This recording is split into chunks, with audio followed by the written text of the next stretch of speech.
반갑습니다, 여러분. 아까 이 앞에 있는 동영상을 봤을 텐데, 그 앞에 동영상에서는 강의 전반에 대한 소개를 했습니다. 이번에는 강의 전반에 대한 소개를 다 했고, 그 다음 단계로 작도법 또는 제도법이라고 부르는 부분에 대해서 설명을 하려고 합니다.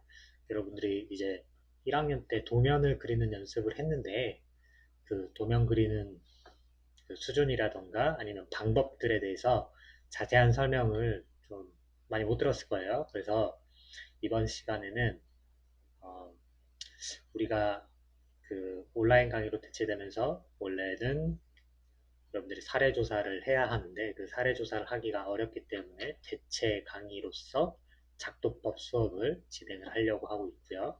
사례조사는 과제로 대체하는 걸로 계획을 하고 있습니다. 그래서 작도법에 대해서 설명을 해드리도록 할 건데 잘 보시고 여러분들이 뒤에 과제가 나갈 거니까 그 과제를 충실히 잘 수행하기를 바랍니다. 그래서 지금부터 작도법에 대해서 설명을 드리도록 할게요. 자, 작도법이라고 하는 것을 배우기에 앞서서 나와 있는 게 건축 설계 기초라고 하는 화면이 지금 보이시죠?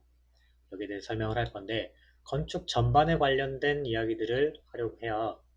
여러분들이 많이 듣지 못했던 건축에 관련된 이야기들을 쭉 진행을 하려고 합니다. 잠시만요. 네, 다시. 네, 건축 설계 기초라고 나와 있죠. 이것들은 여러분들한테 자료로 이미 다 나눠준 내용들이에요. 이 안에 있는 내용들을 하나하나 살펴보도록 할게요. 건축 제도라는 것은 무엇인가 라는 이야기들이 나와 있죠. 이거는 뭐 읽어보시면 이해가 될 거고요. 넘어가서 예전에는 지금은 CAD라고 하는 프로그램을 쓰고 있지만 이제는 이렇게 보이는 것처럼 직접 건축가들이 자를 대고 그림을 그리듯이 도면을 그렸습니다. 그래서 이 전통적인 방식의 제도 방법인데요. 이 방법을 뭐 완벽하게 숙지해서 여러분들한테 제도를 하라라고 요구를 하진 않지만 이런 요령에 대해서는 기본적인 걸 알아야 돼요. 지금 사용하고 있는 CAD라고 하는 거는 기존의 그 손으로 하던 제도 방식을 컴퓨터로 대신하는 방법이고 기본적으로는 손으로 하고 있는 이런 전통적인 드로잉 방식의 제도 방법에서 발전된 형태라고 보면 됩니다. 그래서 우리가 기본적인 손으로 하는 방법을 익숙하게 익히게 되면 그거를 컴퓨터로 하는 것은 훨씬 쉽겠죠. 그렇습니다. 그래서 한번 볼게요. 그래서 필요한 재료라든지 도구들이 어떤 것들이 있는지 나와 있는데요. 펜이 있고요. 펜 뭐 여러분들 다 알고 있죠. 그다음 드로잉 펜이 또 따로 있고 T자라는 게 있습니다. 또는 평행자가 있어서 우리는 제도판이 있기 때문에 제도판에서 여러분들이 사용을 하시면 될 거고요. 그 다음에 삼각자는 두 종류가 있죠. 보통은 45도, 그 다음에 30도, 60도로 나누어진 자를 사용하고요. 최근에는 이 각도가 조절되는 자, 여기 보이는 이렇게 각도가 조절되는 이런 자를 사용을 하기도 합니다. 근데 이런 각도가 조절되는 거는 여러분들이 지금은 다루기 좀 불편하고요. 우리가 일반적으로 많이 쓰는 각도가 30도, 60도, 90도, 그 다음에 45도 이렇게 정해져 있기 때문에 이 안에서 일단은 제도하는 법을 익히시고 나중에 필요할 경우에는 각도를 조절할 수 있는 자를 사용하는 게 좋은 방법이라고 보입니다. 그리고 여기 보면 45도 자와 30도 자를 합치면 이렇게 합치면 각도들이 이렇게 발생을 하죠. 이런 각도 차이를 이용해서 여기는 75도, 여기 15도 이렇게 나옵니다. 그러면 15도, 30도, 45도, 60도, 75도, 90도 이렇게 종류들을 다양하게 만들어낼 수 있겠죠. 그래서 이렇게 자를 조합을 해서 각도를 조합해서 제도를 하는데 이용을 하고 있습니다.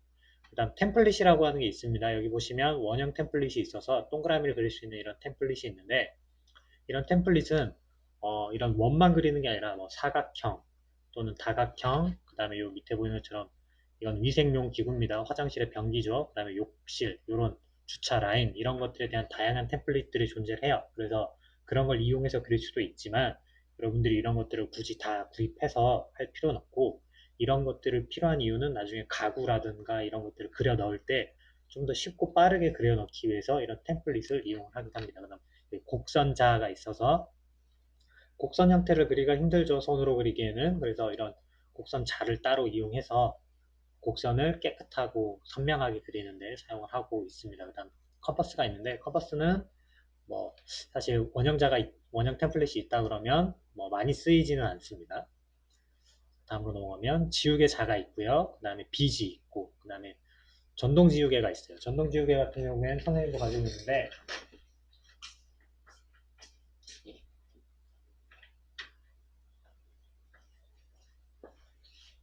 네, 이렇게 생겼습니다. 이렇게 생겨서 이렇게 누르면 그 앞에 지우개가 있어서 이렇게 깨끗하게 지울 수 있게끔 하는 그런 용도로 사용이 되고 있어요. 이런 것들은 나중엔 필요한데 지금 당장 여러분들이 필요하진 않습니다. 이게 연필로 그리면 이거를 지우려고 할 때 지우개에 한계가 있죠. 내가 원하는 만큼 딱 깨끗하게 지우기가 어렵습니다. 그래서 이런 전동 지우개를 쓴다던가 아니면 여기 보이는 지우개판 이런 걸 이용을 해서 지우는데 사용을 하고 있습니다. 여기 모양이 이렇게 뚫려 있어서 이 모양대로 이제 지울 때 좀 쉽게 지울 수 있게 그렇게 만들어져 있는 겁니다. 그 다음 스케일이 나왔는데요. 스케일은 여러분들이 앞으로 아주 중요한 것 중에 하나입니다. 그래서 우리가 스케일이라고 하는 것은 축척이라고 부르는데 도면을 그릴 때 우리는 10분의 1, 50분의 1 또는 100분의 1, 200분의 1, 300분의 1 큰 도면인 경우에 뭐 1000분의 1, 2000분의 1 이런 도면들을 그리게 되는데 이런 도면을 그릴 때 CAD를 이용했을 때 컴퓨터를 이용했을 때는 내가 원하는 스케일로 이거를 출력할 수 있게끔 조절을 할 수 있지만 그림으로 그릴 때는 직접 제가 치수를 재서 그만큼 작게 표현을 해야 되겠죠. 그죠? 실제 건축물을 A4 종이라고 하는 종이에다가 작게 표현해서 그릴 때, 그죠? 그냥 대충 내 짐작으로 작게 그리는 게 아니라 정확한 치수에 맞게 축소해서 그림을 그리게 되는데 그때 어떤 비율로 축소하냐에 따라서 100분의 1, 200분의 1 이런 스케일이 결정이 나게 돼 있고요. 그런 스케일들을 측정할 수 있게끔 자가 있습니다. 그 자를 이용해서 자를 한번 보실까요?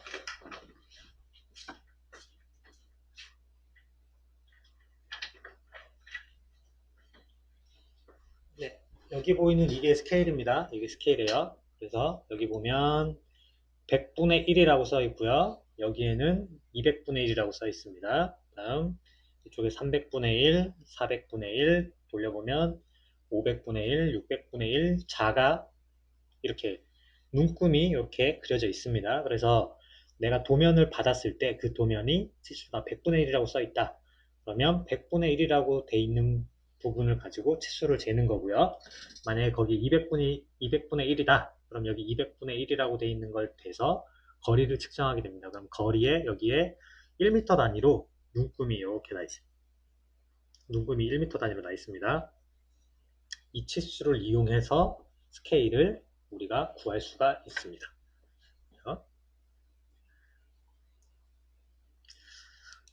제도를 할 때 중요한 거는 선의 굵기와 선의 종류를 명확하게 표시해 주는 겁니다. 그래서 굵은 선, 그리고 그거보다 조금 더 굵은 선, 연한 선 이렇게 보통 한 3가지 내지 4가지 종류로 표현을 하는 게 보통이고요. 실력이 여러분들이 더 좋아지게 되면 샤프, 제도용 샤프 하나를 이용해서도 여러 두께의 선들을 만들어낼 수 있게 됩니다. 그리고 우리가 보통 아는 것처럼 실선만 그리는 게 아니라 실선 밑에 보면 여기 파선이라고 되어 있고요. 여기 더 밑에는 점선에 가까운 선들이 있고요. 여기 점이 하나 찍혀 있죠. 이거는 1점 세선이라고 부릅니다. 그리고 2개가 되어 있으면 2점 세선 또는 이런 식으로 기호나 숫자 또는 알파벳 이런 것들이 적혀 있는 선들도 존재를 합니다. 그 다음 이렇게 선들이 있는데 우리가 중심선이라고 부르는 대표적인 선이 이 1.3선이라고 하는 걸로 그려지게 되는데요. 이 중심선을 기준으로 해서 벽, 그러니까 구조체죠. 구조체를 그리도록 되어 있습니다. 기둥이나 내력벽 이런 것들을 1.3선을 이용해서 중심선을 그리고 중심선을 기준으로 양쪽으로 똑같은 거리의 간격을 띄어서 그림을 그리게 되는데 이런 1.3선의 중심선들을 여러 개 가로 세로로 배치한 이렇게 가로 세로를 이렇게 쭉 배치하게 되면 이걸 우리가 그리드라고 부릅니다. 그러니까 구조에 기둥들이 들어가는 자리가 되겠죠. 그래서 기둥열이 이렇게 그리드가 그려져 있으면 여기 만나는 교차점에 기둥이 들어가게 되는 겁니다. 이게 우리가 일반적으로 말하는 그리드라고 부르는 내용이고요. 이건 넘어가고요. 그 다음에 선을 그릴 때 우리가 연필을 쥐듯이 이렇게 쥐고 그리는데 사실 정확한 제도 방법에는 연필 쥐듯이 이렇게 쥐진 않습니다. 펜을 이렇게 직각으로 세워야 돼요.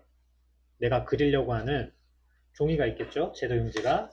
이 제도용지에 90도로 직각으로 이렇게 세웁니다. 그리고 얘를 살짝 누르는 게 아니라 꾹 누른 상태에서 이렇게 그리는데, 그릴 때 똑같은 굵기의 선을 그리려고 하면 여러분들이 그리다 보면 알겠지만 샤프가 이게 그리다 보면 이렇게 닳아서 처음에는 뾰족했는데 그리다 보면 점점점 두꺼워지는 경우가 있어요. 그죠? 그런 걸 방지하기 위해서 얘를 샤프를 아주 천천히 이렇게 돌리게 돼요. 이렇게 돌리면서 선을 그리게 됩니다. 그러면 처음과 끝의 굵기가 동일한 선이 그려지게 되는데, 이 방법이 제도의 기법입니다. 그래서 선을 그릴 때는 여기 보면 돌리면서 그린다 라고 되어 있죠. 그 다음에 여기 40에서 60도라고 되어 있는데 이렇게 안 하고 거의 직각에 가까운 정도로 세우는 게 좋습니다. 그래서 그리게 되어 있고요. 일반적으로는 제도를 할 때는 왼쪽에서 오른쪽 방향으로, 그리고 위에서 아래로 그리는데, 위에서 아래로 그리는 게 무조건 위에서 아래로 그리는 게 아니라 지금 여기 그림에서 보이는 것처럼 삼각자를 이용해서 그릴 때는 위에서 아래로 그리는 게 아니라 왼쪽 아래에서 오른쪽 위로 그림을 그리게 돼 있어요. 그래서 될 수 있으면 왼쪽 방향에서 오른쪽 방향으로 그리는 게 팔의 움직이는 각도가 자연스럽죠. 이런 식으로 제도를 하는 게 좋다라고 이야기를 하고 있습니다. 그리고 선을 한 번에 그리면 좋지만 한 번에 못 그리는 경우가 있어요. 그럴 때는 나눠서 그리게 되는데, 나눠서 그릴 때 이렇게 선이 어긋나는 부분들이 발생하기 쉬워요. 그래서 이런 것들은 좀 주의해서 작업을 하셔야 됩니다. 자, 그 다음 우리가 건축 도면이라고 하면 도면의 종류들이 여러 개가 있는데, 그런 여러 가지 도면들을 이해하려고 그러면 일단 건축물의 투상법에 대해서 좀 이해를 하셔야 돼요. 투상법이라고 하는 건 뭐냐면, 어떤 물체가 있으면, 이런 물체가 있죠. 그럼 이 물체를 내가 쳐다보고 있죠. 바라보고 있을 때 내 눈에 보이는 요 형태, 내가 지금 바라봤을 때 이 물건의 이쪽 면이 보이지 이 뒤쪽 면은 보이지 않죠. 바라 보이는 이 면의 요 모습을 그림으로 그리는 형태를 우리가 투상법이라고 합니다. 그래서 투상법의 종류들이 여러 개가 있는데, 그 중에 정투상법이라고 하는 거는 실제 이 치수를 그대로 옮겨 그리는 것을 이야기해요. 그래서 왜곡되는 부분이 없이 정확하게 그리는 방법이라고 합니다. 그러면 제가 이쪽 면을 바라보고 그렸기 때문에 이 측면 그리고 뒷면은 보이지가 않겠죠. 그죠? 그래서 이 바라보이는 이 앞면만을 가지고 정확한 치수대로 그리는 걸 우리가 정투상법이라고 불러요. 투상법이라고 부릅니다. 그래서 내가 여기 눈이 있죠. 눈이 있을 때 바라봤을 때 보이는 부분, 이 가운데 건물이 있으면 이렇게 쳐다보게 되면 이 옆쪽은 안 보이죠. 뒤쪽이랑. 그래서 앞에 보이는 이 부분만 이렇게 보이게 된다 라고 하는 거고요. 측면도는 역시 이 옆모습만 보고 있기 때문에 이렇게만 보이는 거예요. 그래서 실제로는 측면도 또는 인면도라고 부르는 거는 다 동일한 애들입니다. 근데 그 중에 우리가 도면의 종류를 구분하고 이해를 쉽게 하기 위해서 건물의 정면을 기준으로 정면도, 우측면도, 좌측면도, 배면도 이렇게 나누거나, 동서남북이라고 하는 방위를 가지고 남측면도, 동측면도, 서측면도, 북측면도 이렇게 도면에 이름을 붙여서 부르는 게 생긴 겁니다. 그리고 이 정투상법 중에 하나가 어떤 게 있냐면, 평면도 중에서도 정투상법이 존재하는데, 그건 어떤 거냐면 지금 보이는 지붕입니다. 지붕 같은 경우에는 옆에서 본 게 아니라 위에서 아래로 내려다본 그림이죠. 그랬을 때 정투상도 형태로 그려지는데, 그게 평면도 중에서 지붕을 그렸을 때 보이는 모습이에요. 그래서 이걸 우리가 지붕 평면도라고 부르는 거고요. 일반적으로 우리가 아는 평면도 그림은 이 모습인데, 이 평면도는 사실 단면도의 하나입니다. 단면도라고 하는 건 어떤 거냐면, 어떤 물체가 있으면 이 물체를 잘라서, 실제로 자른 건 아니죠. 잘라서 잘린 이 면을 우리가 그리는 게 단면도예요. 평면도 같은 게 어떻게 되냐면 이 부분이 1층 부분이다 라고 한다면 1층 바닥에서 1.5m 정도, 약 1.5m, 1.2m에서 1.5m 사이를 자릅니다. 보통 1.5m라고 합니다. 1.5m를 잘라요. 이 윗부분은 지우고 이 아랫부분을 위에서 내려다보고 그린 게 평면도가 됩니다. 그래서 1층을 그리면 1층 평면도, 2층 부분을 잘라서 내려다보고 그리면 2층 평면도 이렇게 부르는 거고요. 이거는 우리가 편의에 의해서 부르는 거고 정확한 명칭을 굳이 이야기하자면 수평으로 잘랐죠. 그래서 수평 단면도라고 부르는 거고요. 그 다음에 우리가 일반적으로 도면에서 부르는 단면도들은 이거를 수직으로 자른 겁니다. 이렇게 자른 겁니다. 이렇게 잘라서 얘를 버리고 이렇게 쳐다보던가 또는 이쪽에서 이렇게 쳐다볼 수 있겠죠. 두 가지를 그릴 수 있는데 이게 우리가 일반적으로 이야기하는 단면도라고 부르는 겁니다. 그래서 도면의 종류에는 평면도, 인면도, 단면도 이렇게 크게 세 가지가 존재를 하고요. 그 이외에 건물만 보는 게 아니라 건물 주변의 모습까지 확인하기 위해서 필요한 게 뭐냐면 배치도라고 부르는 겁니다. 그래서 크게는 네 가지 종류의 도면이 존재합니다. 그리고 이걸 이해하려면 아까 말한 이 투상법이라고 하는 것을 이해하면 도면이 왜 이런 게 필요한지를 이해할 수 있겠죠. 자, 간단합니다. 이런 물체를 내가 누군가에게 설명을 하고 싶어요. 그림으로 설명을 하려고 하는데 입체적으로 생겼습니다. 그러다 보니까 이 입체적으로 생긴 거를 표현하기가 매우 어려운 거죠. 그래서 입체적인 거를 3차원을 2차원으로 표현하기 위해서 투상법, 보이는 면만 그리는 정확한 치수대로 보이는 면만 그리는 방법을 이용해서 도면을 그려낸 거고요.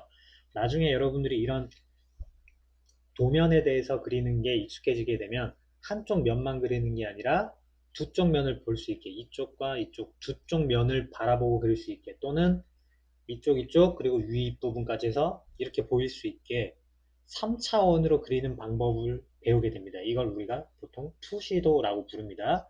이거는 투상법 중에 한 가지 방법입니다. 이건 뒤에 가면 다시 설명을 할게요. 그래서 이런 종류의 도면들을 우리가 그리고 있다라고 하는 거고요. 실제 크기랑 똑같이 그릴 수 없기 때문에 이거를 일정한 비율로 작게 축소해서 그리는데 그거를 우리가 축처 또는 스케일이라고 부른다라고 설명을 했습니다. 자, 이랬을 때 문제인 거죠. 실제로 형태가 이렇게 생길 수도 있고 이렇게 삼각형, 사각형, 반원 이런 형태들이 만들어질 수가 있는데 이거를 평면도 형태로 그린다고 하면 위에서 아래로 이렇게 내려다보고 그리겠죠? 이렇게 위에서 내려다보게 되면 이 내려다 보이는 면에 요 면이 보이게 되는데 요 면이 어떻게 보이냐면 이렇게 보여요. 평면도에서. 똑같은 거죠. 그죠? 평면도 하나만을 이용해서는 그 물체의 그 건물의 형태를 이해하기 어려운 거죠. 그죠? 그래서 우리가 인면도도 필요하고 단면도도 필요하고 경우에 따라서는 투지도도 그려서 이해하기 쉽게끔 이거를 표현하는 거라고 생각하시면 됩니다. 건물이 있을 때 인면도, 그 다음에 이쪽 인면도가 있으면 저 옆에 있는 또 인면도가 존재하겠죠. 또는 뒤쪽에 인면도가 있겠죠. 인면도. 그리고 이거를 잘랐을 때 단면도가 발생하고요. 이거를 위에서 내려다볼 때는 평면도 형태가 이렇게 만들어진다 라는 것을 설명을 하고 있습니다. 이거를 어떻게 그린다? 정투상법에 의해서 그림을 그리는 거다. 그래서 평면도는 건물이 원래 이렇게 있었는데 이거를 1층을 기준으로 잘라내서 이 부분만, 이 위에 부분은 안 그리고 이 위에 부분 버린 밑에 부분만 위에서 내려다보고 이렇게 그리게 되면 이게 평면도가 되는 겁니다. 이해하시겠죠?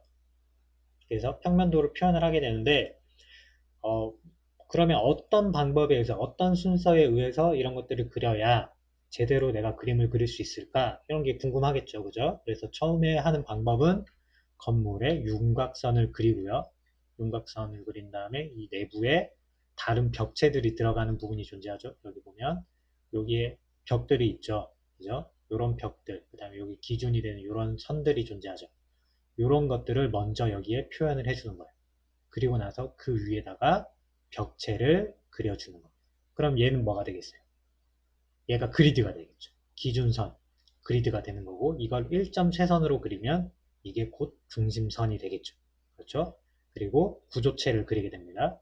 구조체는 여기서는 벽 또는 기둥이 되겠죠. 그렇죠? 이렇게 표현을 하게 되고요. 그 다음에 필요 없는 부분은 이렇게 지워내게 됩니다.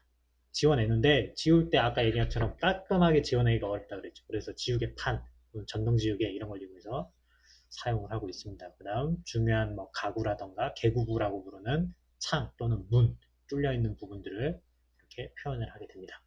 좀 이따가는 이런 창 또는 여기에 문이 있는데 이 문을 아무렇게나 그리는 게 아닙니다. 이 창이 아무렇게나 그리는 게 아니라 우리끼리의 약속이 있어요. 어떤 종류의 창은 어떤 식으로 표현해야 한다라고 하는 약속이 있습니다.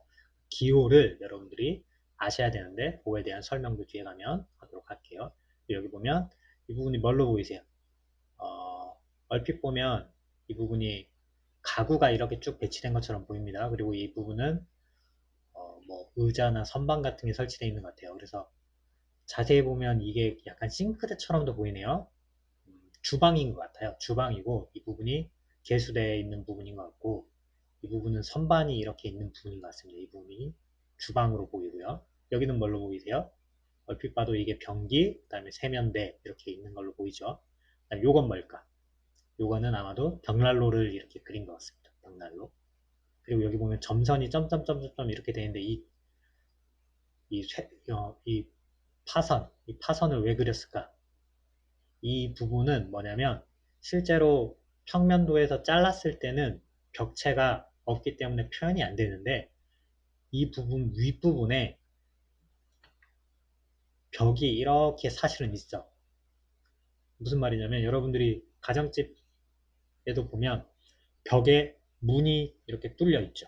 그죠? 뚫려 있는데 여기가 그렇게 설명하기 좀 어려운가요? 위에 사례를 좀 볼 수 있을까?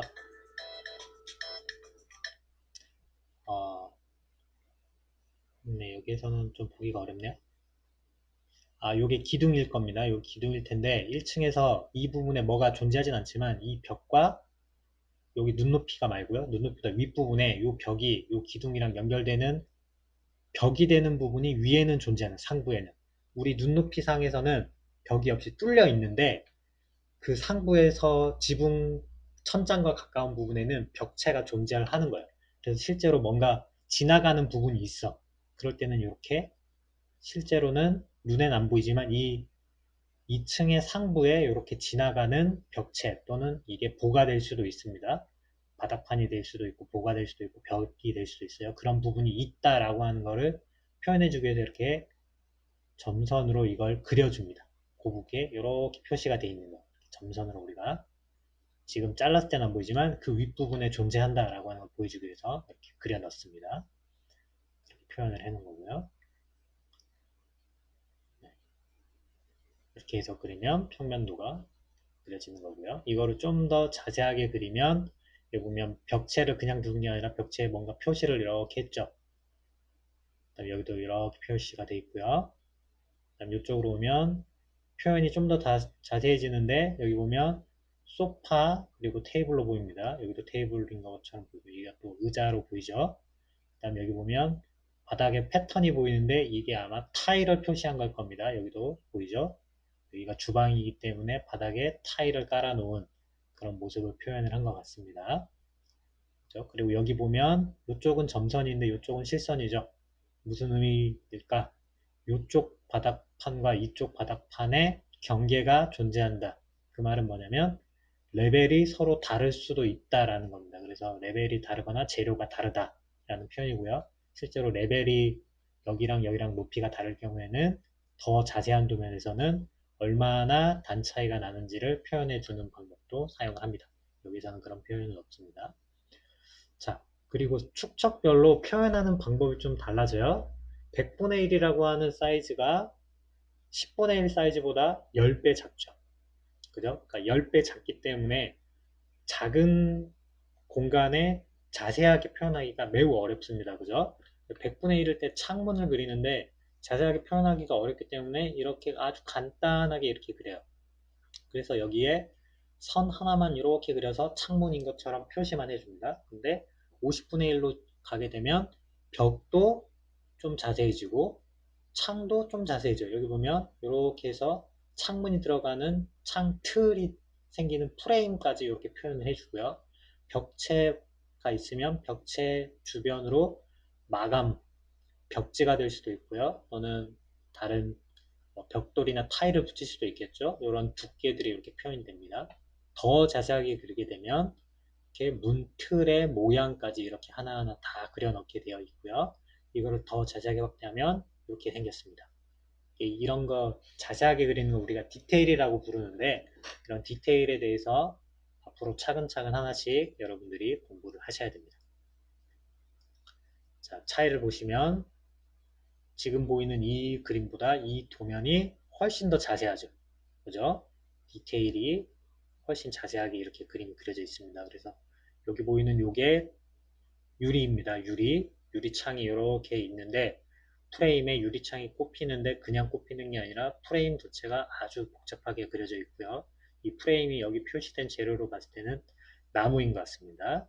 나무로 된 부분에 프레임에 유리가 이렇게 걸려 있고, 이 프레임이 하나로 통으로 만들어져 있는 게 아니라 조각조각 남긴 애들이 서로 연결이 되어 있는 형태로 만들어져 있고, 여기 벽이 이 부분이죠. 이 부분이 벽인데, 벽에 이 프레임이 바로 연결되는 게 아니라 뭔가 다른 디테일들이 들어가서 마감과 그다음에 여기는 이건 단열재 표시입니다. 이런 것들이 다 연결이 되고 나서 바깥쪽에 프레임이 이렇게 둘러싸고 있는 형태로 만들어진다 라고 하는 걸 표현을 해주고 있습니다. 이런 디테일들을 여러분들이 앞으로 많이 알수록 건축 실력이 많이 늘게 돼요. 가보면 계단 부분을 표현하는 게 나와 있네요. 계단 같은 경우에는 지금 그림을 보면 여기가 시작점입니다. 여기서부터 이렇게 올라가는 겁니다. 여기서부터 이렇게 올라가는데 아까 평면도를 그릴 때 뭐라고 그랬습니까? 1.5m 정도에서 잘라서 위에서 내려다본다 그랬죠? 그러면 1.5m 정도로 올라가게 되면 이 윗부분은 계단이 안 보이겠죠? 그죠? 그러면 계단이 안 보이기 때문에 계단이 잘려나간 밑부분이 보이게 됩니다. 여기서는 그 잘려나간 밑부분에 창고 같은 공간이 존재하고 문이 달려 있다라고 하는 걸 여기 표현을 한 겁니다. 계단 하부에 문이 달려 있고 이 밑에 창고 같은 공간이 있다라고 하는 걸 이렇게 그림으로 표현을 한 겁니다. 이런 것들이 표시가 되어 있어야죠. 그 다음 보시게 되면 문을 표시하는 방법. 여닫이 문이 있지만 여닫이 문도 이렇게 열릴 수도 있고 이렇게 열릴 수도 있죠. 이렇게 표시되는 것은 어떻게 됩니까? 문이 여기 이렇게 달려 있는데 여기 홀을 그리는 방향으로 이렇게 열린다라는 이야기죠. 이 그림 같으면 어떻겠습니까? 문이 이렇게 붙어 있는데 이쪽 문틀은 이만큼 90도만 열리고 이쪽 문틀은 이렇게 해서 180도가 열리게 되어 있는 문틀이다 라고 하는 것을 표현을 한 겁니다. 얘 같은 경우에는 밀 수도 있고 당길 수도 있는 형태로 이렇게 만들어져 있다. 이런 거죠. 요즘 문들은 대부분 이렇게 돼 있죠. 안으로 밀어도 되고 당겨도 되게끔. 그 다음에 미닫이문, 옆으로 미닫이문, 접이식문, 그죠? 회전문도 있고요. 여기도 미닫이문, 미닫이문도 표현하는 방법에 따라서 모양이 다르고요. 두껍다지문이라고 해서 벽체 사이로 문짝이 숨어 들어가는 형태예요. 여기 가운데 있는 요게 이렇게 와서 여기 닫히거나 이렇게 열게 되면 이 문짝이 요 벽 안으로 이렇게 숨어 들어가는 형태의 문이다 라고 하는 걸 보여주고 있습니다. 종류들이 많죠. 이 창을 표시할 때 보통 간단하게 그릴 때는 이렇게 선 하나만 이렇게 표현을 합니다. 상하 요소들입니다. 여기 점선으로 이렇게 표시를 해놨죠. 이거는 계단을 이렇게 올라갔을 때 이 윗부분에 이런 공간, 바닥판이 있다 라고 하는 표현하기 위해서 이렇게 점선을 이렇게 그려놓은 겁니다. 그렇죠?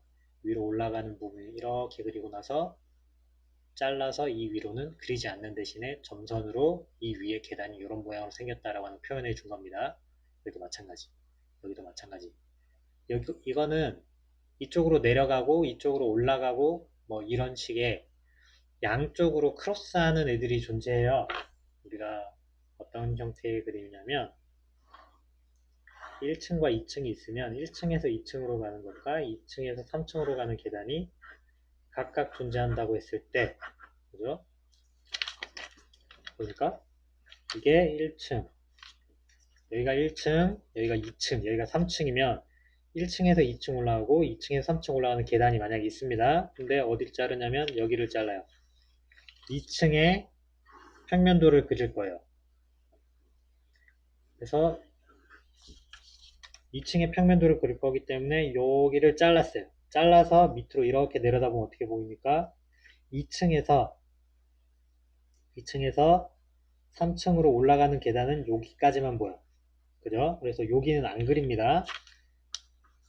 안 그리는데 내려다 보이면 여기가 빈 공간이죠. 빈 공간. 그죠? 빈 공간이라서 어떻게? 이 밑에 여기가 보이는 거야.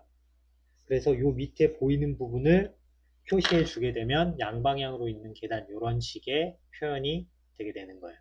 그래서 지금 이렇게 꺾여 있는 계단일 때도 만약에 이 아래층 1층에서 지하로 내려가는 공간이 만약에 있다 그러면 2층으로 올라가는 계단을 이렇게 그려서 잘리고 여기에서 이 밑으로 지하로 내려가는 계단이 있으면 여기는 up, 여기는 down 해서 이렇게 똑같이 표현을 해주게 됩니다. 양방향으로 있는 계단일 경우에는 이렇게 표현이 된다 하는 겁니다. 여기 아까 얘기했던 그리드죠. 그리드. 이렇게 기둥들이 들어가는 기둥열들을 이렇게 선으로 그려놓은 걸 우리가 그리드라고 그러고 기둥열이라고 이해하시면 됩니다. 이건 넘어가고요. 그 다음 건물을 그리게 되면 이 건물이 어디에 어떤 조건에서 이 건물이 존재하는지 우리가 이해하기 어렵죠. 그래서 배치도라고 하는 걸 그려서 내 땅 주변의 환경까지도 표현을 해주게 되는데 그랬을 때 꼭 필요한 것 중에 하나가 뭐냐면 축척은 당연히 들어가야 되고요. 방위 표시 어디가 동서남북인지를 표현을 해줘야 이 건물에 햇빛이 어디에서 들어오는지 이런 것들을 파악할 수 있겠죠. 그죠? 이런 것들은 나중에 배치도를 그릴 때 배치도에 표현돼야 하는 요소들이 있습니다. 그때 좀 더 자세하게 설명을 할게요. 지금 보이는 거는 방위를 표시를 할 때 쓰는 표현 방법들입니다. 종류가 몇 가지가 있어요. 그 다음 이거는 등고선입니다. 등고선 같은 경우에도 경사가 있는 거를 우리가 표현하기가 어렵죠. 경사를 도면에서 표현해주기 어려우니까 이거를 높이별로 0부터 5m, 10m, 15m 이런 식으로 레벨을 잘라서 똑같은 높이만큼 생긴 그 간격을 선으로 이렇게 연결을 해요. 그럼 이게 등고선이 됩니다. 이 등고선을 보고 이 땅의 경사가 급한지 또는 완만한지 이런 것들을 표현을 하게 되는 건데 여기 보시면 등고선이 촘촘하죠? 그럼 경사가 급하다는 겁니다. 여기는 등고선이 좀 멀리 떨어져 있죠. 그럼 여기는 경사가 완만하다는 이야기예요. 그래서 이런 그림을 보시게 되면 경사가 급하게 올라갈 때는 촘촘하게 생기고 완만할 때는 멀리 떨어져 있고 그죠? 이게 등고선을 그리는 요령이고 이해하는 방법입니다. 건물 배치도를 그릴 때는 내 건물과 주변의 환경들을 같이 이렇게 표현을 한다 하는 거고요.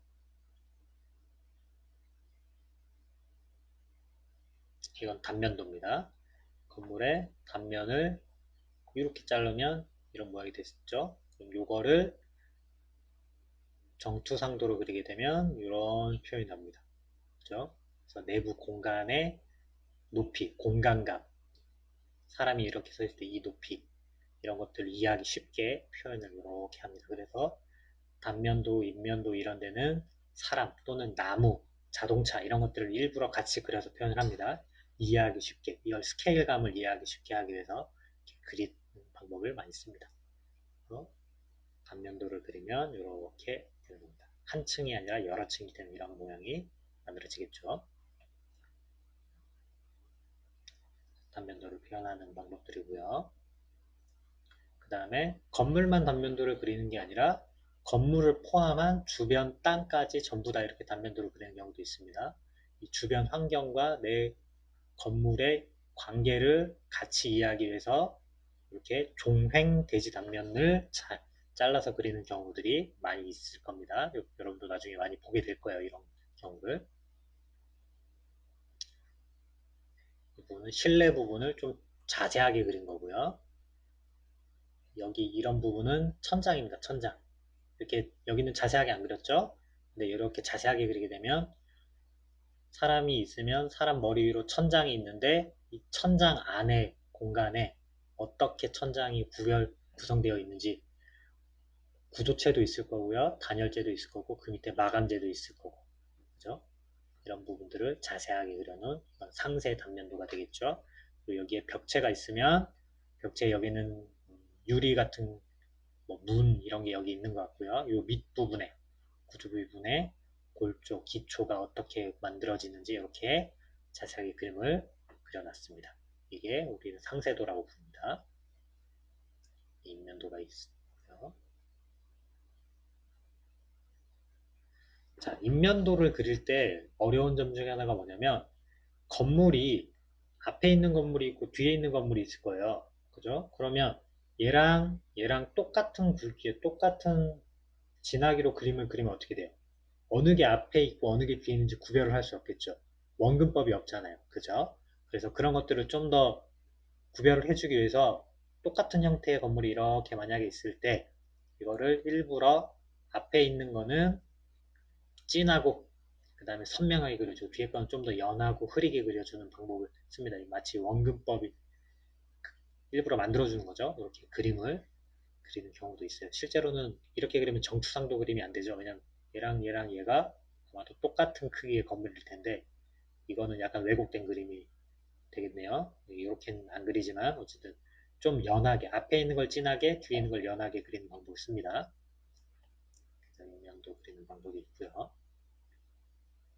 그 다음에 평행투상도라고 해서 지금처럼 등각투상, 그 다음에 평면사투상 이런 식으로 해서 인면사투상 이렇게 해서 투상법이 정투상법이 아닌 투상법들이 존재합니다. 이렇게 그리면 어떻게 돼요? 하나, 둘, 세 개의 면이 보이게 되겠죠. 얘도 하나, 둘, 세 개가 보입니다. 그렇죠? 얘도 하나, 둘, 세 개가 보이고요. 이것도 하나, 둘, 세 개가 보여요. 그랬을 때 어떤 걸 기준으로 그림을 그리느냐인데요. 인면사투상 경우에는 인면도를 기준으로 인면도 정투상법으로 그려져 있는 인면도를 놓고 이 측면과 윗면을 왜곡해서 그리는 거고요. 얘 같은 경우에는 평면도를 깔아놓고 평면도는 정투상에 의해서 그린 그림이고요. 이 도면을 깔아놓고 이 인면 양쪽 인면과 이 윗면을 왜곡해서 그리는 거예요. 그죠? 그러니까 이 하나는 왜곡됨이 없이 정투상으로 그리는 거예요. 여기는 인면, 여기는 평면이 되겠죠. 근데 얘는 어떻게 돼요? 얘도 왜곡이 되고 얘도 왜곡이 되고 얘도 전부 다 왜곡이 되죠. 각도가 달라지잖아요. 90도가 아니잖아요. 그죠? 120도, 120도니까. 그죠?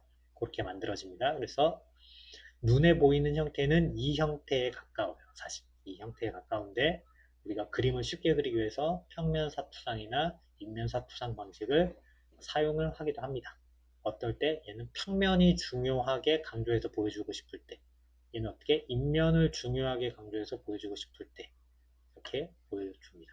그 다음 이런 식으로 얘랑은 각도가 30도 30도인데 얘는 이쪽은 30도 이쪽은 60도 이렇게 틀어놨죠. 왜 틀어놨을까요?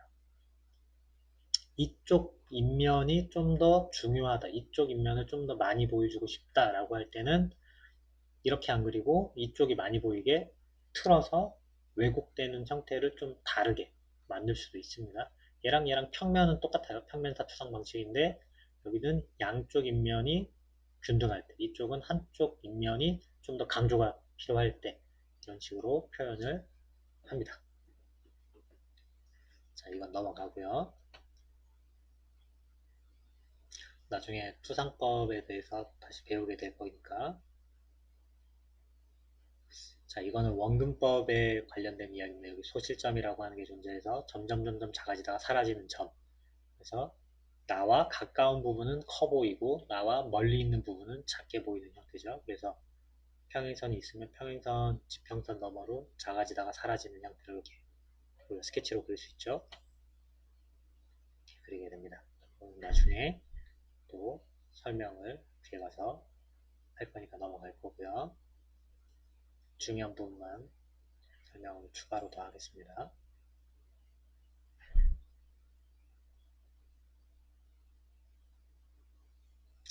자, 도면 기호 부분이 나왔습니다. 도면 기호. 이거는 방위 표시인데요. 여러 가지 모양이 있죠. 이 중에 여러분이 마음에 드는 거를 하나 정해서 표현을 하고, 이렇게만 표현해도 이해를 하긴 하지만 좀 더 알기 쉽게 하기 위해서 북쪽을 이렇게 N 이렇게 써가지고 north 해서 북쪽 방향을 가리키는 거다라고 하는 걸 좀 더 강하게 강조해 보여주기도 합니다.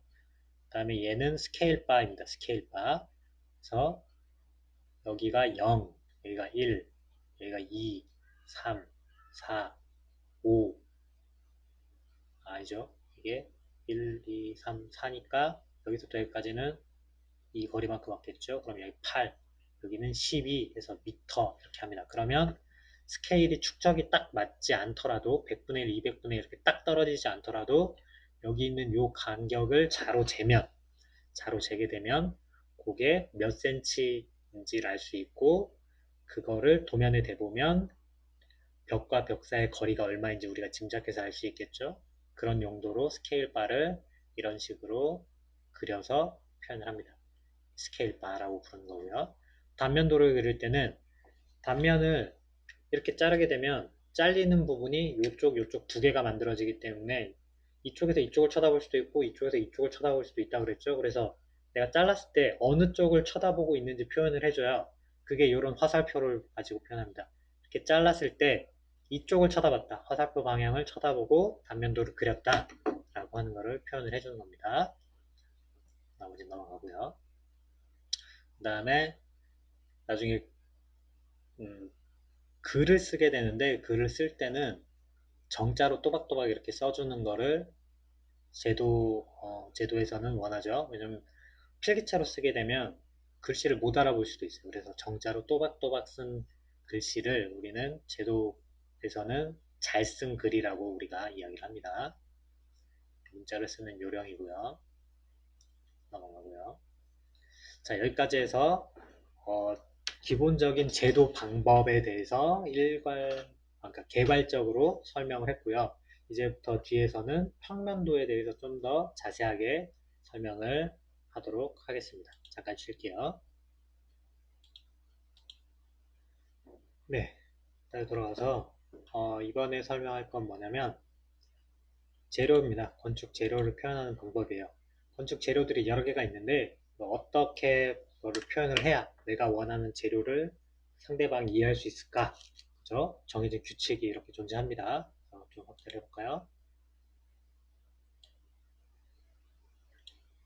보면 조적재는 벽돌을 말하죠. 벽돌. 그래서 붉은 벽돌, 시멘트 벽돌, 잡석, 네어 벽돌 이렇게 종류들이 다양한데요. 다양한 종류에 따라서 붉은 벽돌인 경우에는 좀 촘촘한 사선을 쓰고요.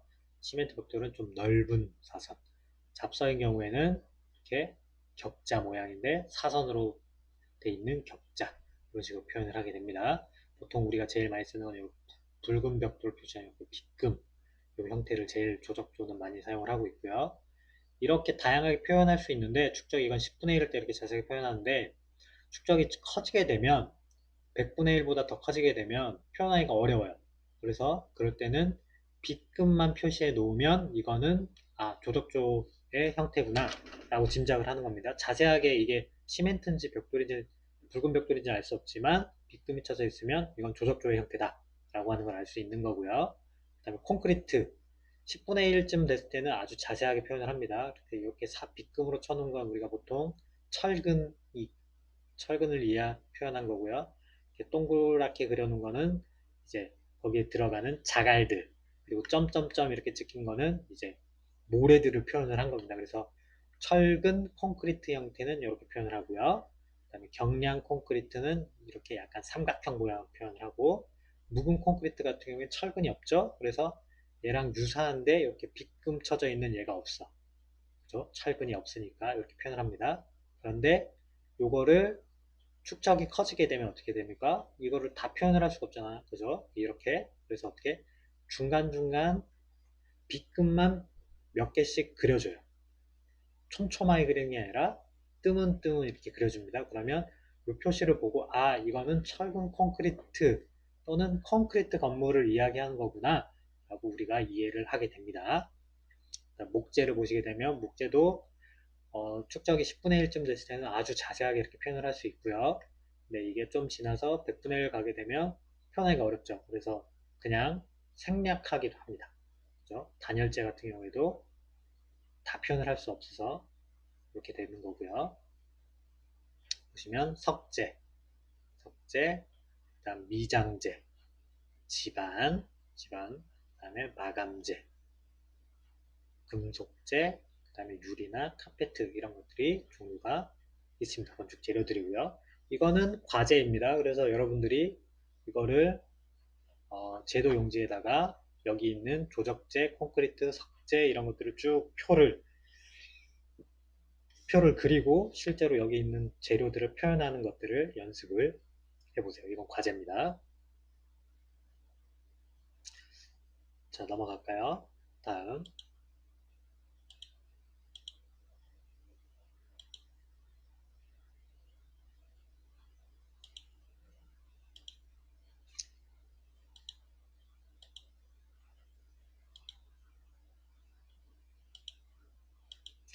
다음은 창호입니다. 창호라고 했을 때 창호는 창만 이야기하는 것도 아니고요. 문을 이야기하는 것도 아니고 창과 문을 같이 이야기합니다.